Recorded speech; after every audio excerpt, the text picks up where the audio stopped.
Vous êtes nombreux à nous suivre à travers le monde. Mesdames, Messieurs, bienvenue à cette grande édition du journal.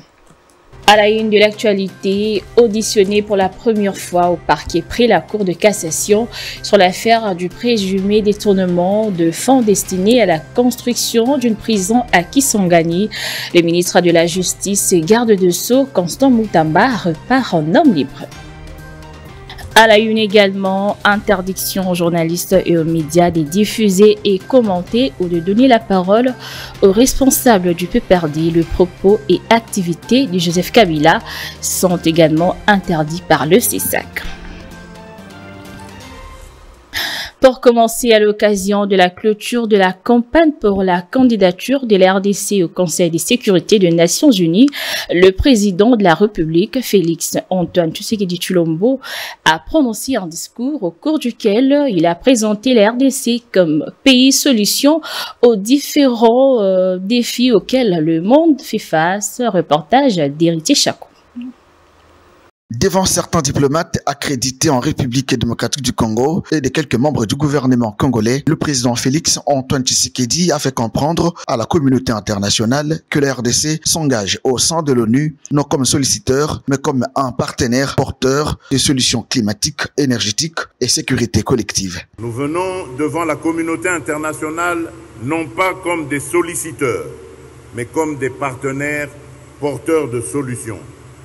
Solutions climatiques, solutions énergétiques, solutions de sécurité collective fondées sur l'expérience et la solidarité. La RDC est porteuse de la voie africaine. Elle est une passerelle transitionnelle entre le peuple et les régions du continent, renchérit le chef de l'État congolais lors de son allocution. Être candidat au Conseil de sécurité, c'est bien plus qu'un privilège, c'est une mission. Une mission pour porter la voix de l'Afrique, ses aspirations et ses solutions au cœur des débats mondiaux. Pour la République démocratique du Congo, c'est l'occasion d'affirmer notre vocation de pays pivot au carrefour des dynamiques africaines, un pont entre les peuples et les régions du continent. En somme, la République démocratique du Congo postule au sein de l'Organisation des Nations Unies en tant que membre non permanent. Ouverture lundi dernier des assises de la 57e assemblée plénière de la SADC qui se tiennent au Zimbabwe. Le premier vice-président de l'Assemblée nationale, le professeur Isaac Jean-Claude Chilumbayi, conduit une délégation de parlementaires congolais à ses travaux. Le même, il a échangé avec quelques représentants de parlementaires africains autour des enjeux sécuritaires en RDC. Plus de détails avec Héritier Chakou. Le premier vice-président de l'Assemblée nationale, le professeur Isaac Jean-Claude Chilumbayi, est à la tête d'une délégation congolaise importante au Zimbabwe où se tiennent les travaux de la 57e Assemblée plénière du Forum parlementaire de la communauté de développement de l'Afrique australe. Dans la matinée du lundi 10 juin, la deuxième personnalité de l'organe délibérant a eu un échange de haut niveau avec ses homologues représentant des parlements africains dans l'enceinte de l'hôtel Éléphant Hélice sur la situation politique et sécurité de la République démocratique du Congo, la croissance économique et le défi technologique dans l'espace SADC. Pour cette année, le présidium de la 57e session de l'Assemblée plénière des parlements africains est composé de l'Afrique du Sud, du Madagascar, de la Tanzanie, de la Zambie, du Mozambique, du Botswana et du Lesotho. Les travaux se poursuivent à Victoria Falls où la République démocratique du Congo se place en pole position pour arracher le soutien de la communauté australe dans cette guerre d'agression contre la RDC. Dans un contexte où nous avons vu se faire un bloc autour de l'axe du mal pour vouloir congoliser l'agression qui vient de l'extérieur. Aujourd'hui, nous avons besoin d'un bloc de patriotes pour mettre fin à toute initiative tendant à ouvrir une certaine forme de légitimation de ce que fait le Rwanda en RDC, a décrié le ministre de la Communication et Médias, Patrick Muyaya, au cours d'un briefing organisé le lundi 2 juin. Extrait choisi par Héritier Chakou. J'ai suivi effectivement les discours de l'honorable Fayulu qui rentrent dans ce cadre. Je pense aussi que j'ai vu la réaction, vous avez vu sûrement la réaction de la porte-parole du président de la République qui illustre ce que nous vous avons toujours dit ici, que le président de la République était profondément un homme de paix, que le président de la République était disposé avec les autres Congolais désireux comme lui de se battre pour la préservation de ce que nous avons de plus cher. Dans un contexte où nous avons vu se faire un bloc autour de l'axe du mal. Lorsque je parle de l'axe du mal, vous savez bien de quoi je parle.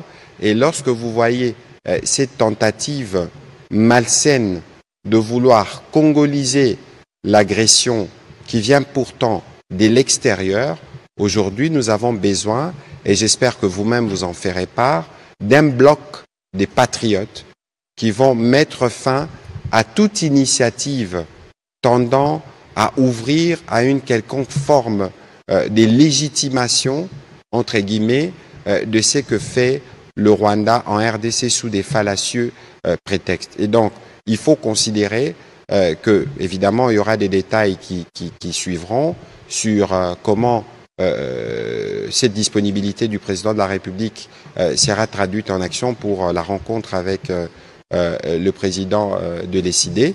Mais ici, il faut considérer que c'est l'enjeu de la survie de notre pays qui est engagé et c'est un acte patriotique qu'a posé l'honorable Fayulu ce soir. Auditionné pour la première fois au parquet près la Cour de cassation sur l'affaire du présumé détournement de fonds destinés à la construction d'une prison à Kisangani, le ministre de la Justice et garde de Sceaux, Constant Moutamba, repart en homme libre. Tout porte à savoir sur les contenus de son audition qui n'a pas été dévoilé. Autre chose, interdiction aux journalistes et aux médias de diffuser et commenter ou de donner la parole aux responsables du PPRD. Le propos et activités de Joseph Kabila sont également interdits. Annonce faite ce mardi 3 juin par le président du CESAC, Christian Boussembe, lors de l'émission Le Débat. Suivez.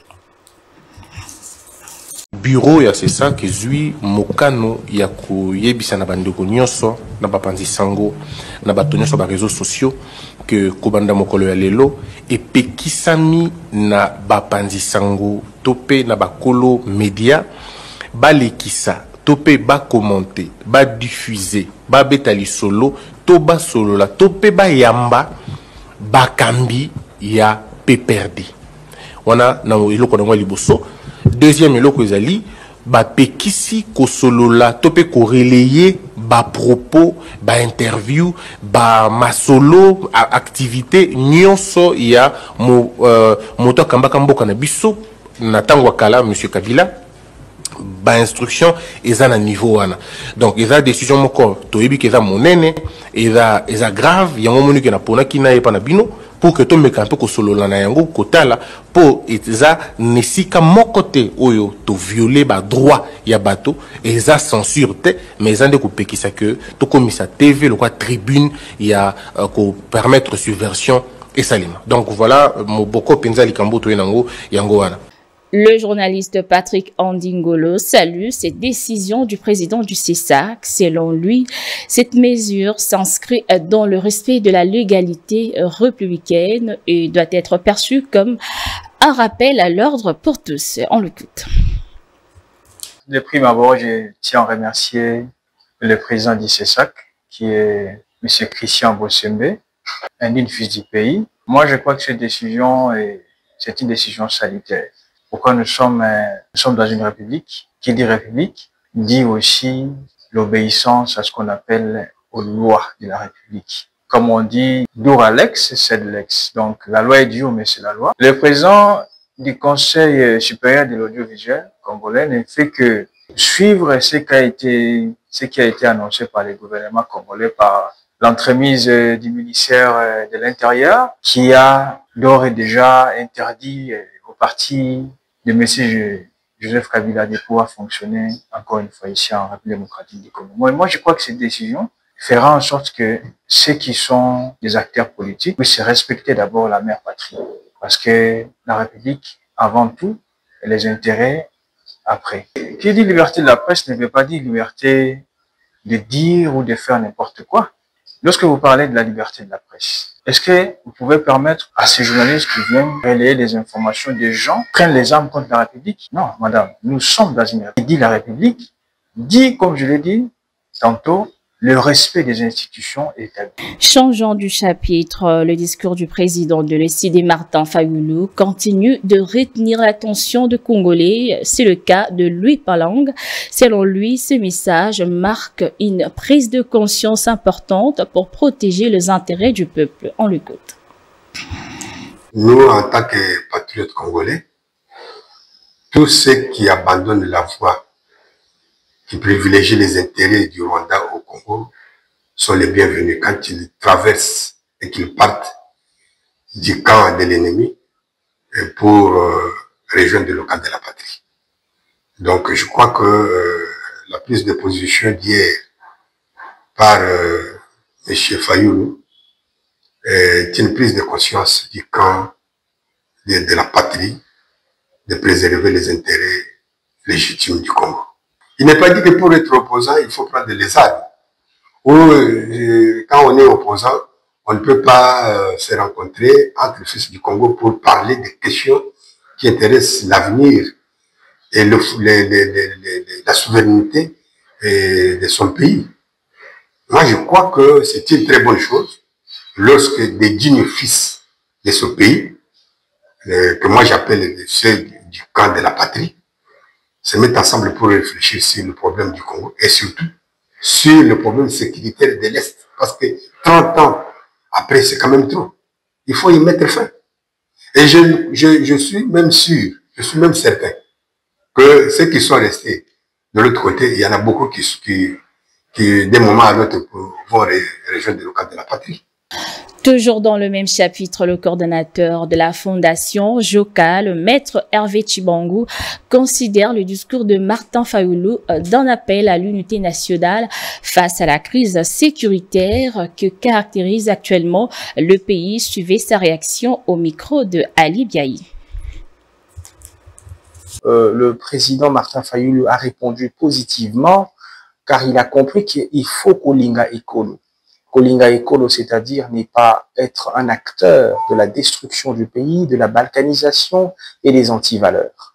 Et voir aujourd'hui que le président Fayulu a bien capté et il a répondu positivement à cet appel qu'a fait le premier vice-président, l'honorable José Kalala, fondateur de la fondation JOCAL, pour nous, c'est quelque chose de très positif. Et nous appelons aussi à tous les Congolais de venir appuyer l'unité nationale, car on ne peut pas être un pays qui serait demain divisé, balkanisé sous nos yeux. Ici, il n'est pas question de l'individu. Ici, il est question de la patrie, comme l'a dit le président José Kalala. Tous derrière la RDC.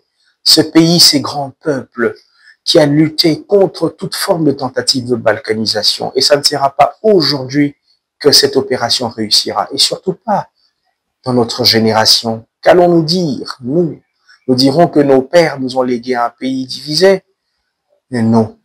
Le président José Kalala, qui est un homme d'État, étant premier vice-président du Sénat, étant un homme qui a toujours chuchoté à l'oreille du développement de notre pays, il nous a dit « Ilinga Ekolo » et ensemble nous y arriverons. Ce journal est complètement terminé. Merci de nous rester fidèles. Au revoir.